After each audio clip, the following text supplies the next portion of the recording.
I'll never forget that night at our company party.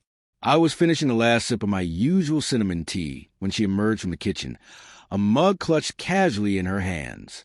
You know how these corporate events go. Cheers to the company, friendship, future, and everything in between. Glasses clinked, laughter bubbled, and for a moment, I let myself relax, enjoying the atmosphere without pretending to be someone I wasn't. No loud declarations, no exaggerated gestures. Just me, puffing my cheeks, strutting around with what I liked to think was effortless charm. She watched me, eyebrows slightly raised, sipping her drink with a look that hovered somewhere between curiosity and judgment. I carried on with the playful banter, pointing out my co-workers. Check them out tonight. Everyone's practically glowing. Marina from accounting, right? Always buried in spreadsheets, never without a smile. Anna tilted her head, confused. Do I like her? She asked. I shrugged, feigning offense. Not my type, really. Practically lives at the office, though. Then I mentioned Sylvia from HR in a teasing tone, recalling her flirtatious energy in a red dress. Anna snorted, a brief smile flickering and fading. You're the office Casanova, huh? I laughed lightly, though I couldn't ignore the pull of her presence.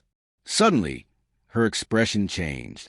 Her eyes narrowed, lips pressing together, and a sharp edge entered her voice. Are you serious? She asked. The energy in the room shifted, and I knew this was about to take a darker turn. All right, I said, hands raised, trying to read the mood as I moved toward the living room with her. She was curled up on the couch, legs drawn close under a blanket. Andrew, she began softly, avoiding my gaze. Remember that New Year's party 2 years ago? I nodded, unsure where she was headed. Yes, I remember. I replied. I had been stuck at work until midnight and couldn't pick her up, but she had returned later, thrilled, recounting the night with excitement. Is something wrong? I asked, sensing the tension.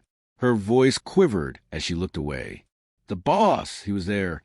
Anxiety tightened my chest, but I tried to stay calm. Then she whispered words that shattered everything. We were drunk that night. My heart dropped. Wait, what? I murmured, barely audible. She finally met my eyes, raw pain etched across her face. I cheated on you, she confessed. The words hit me like a storm. My chest constricted, my heart raced. What did you do? I asked, voice shaking.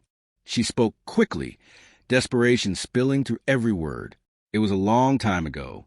I tried to bury it afterward. It didn't mean anything. My hands trembled.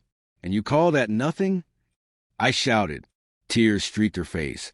Her features twisted in anguish. Andrew, I never wanted this to happen. I thought I could handle it. But do you even hear yourself? Fury surged through me, disbelief mingling with heartbreak. You cheated, and now you act like it never happened. I barked, stepping back as she reached toward me. Don't touch me, I warned, my voice harsh. She covered her face with her hands, shielding herself from the storm I had become. I want to fix this, she whispered. Fix it? I asked, my voice cracking, disbelief burning in every word. Do you think you can fix this? Rage and heartbreak collided inside me. I grabbed my jacket and stormed out. Where are you going? She cried. Stop it. I yelled without slowing, the door slamming behind me with a resonant thud, glass rattling in its frame. Outside, the chill bit through my jacket, but I barely noticed. The city buzzed around me. Cars gliding past, streetlights glowing, windows warmly lit. But I felt utterly alone. 8 years together, 8 years of unwavering trust, and now everything felt like an elaborate deception. I thought back to when we met at that bookstore. Her laugh, so genuine, so free. How had it collapsed into this? Why now, after all this time?